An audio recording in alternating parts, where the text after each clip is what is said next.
hrvatske branitelje do konačne veličanstvene pobjede. Tako će se i ovdje sada svima vama obratiti, podijeliti ove dojmove sa vama. Ovdje, u našoj domovini, u našim Pakoštanima. Hrvatski general i heroj Ante Gotovina!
Dobro večer, prijatelji Pakoštana, svi vi moji prijatelji koji ste ovdje večeras sa nama.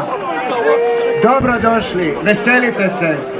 Ovo je naša večer, ovo je večer naše pobjede. Eto, napokon, posle toliko godina, našao sam put do svoje kuće. Večeras sam čuo.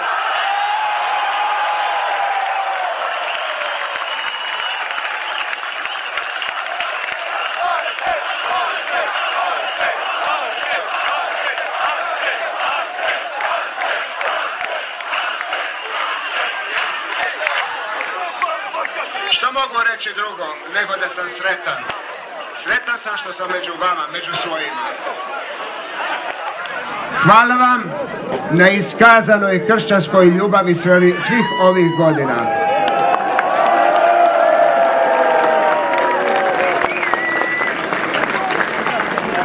Ovu kršćansku ljubav koju smo iskazali trebamo je širiti dalje. Posebno onima koji su najslabiji, onima koji se osjećaju ugroženima, da bismo sutra vidjeli da svaki čovjek ovdje u našoj domovini mogao živjeti sretno i osjećao se sretnim.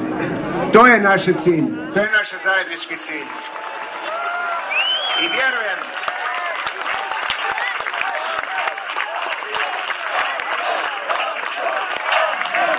I vjerujem da to je naše sutra sigurno i da zapravo sve to pozitivno je ispred nas, ono ovisi o nama.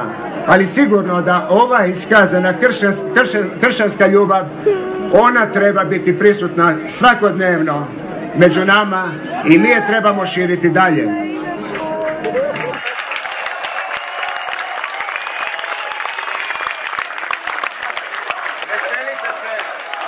Veselite se, ali budite oprezni, među vama ima djece, mladih, tako da ne bi se desilo neko zlo.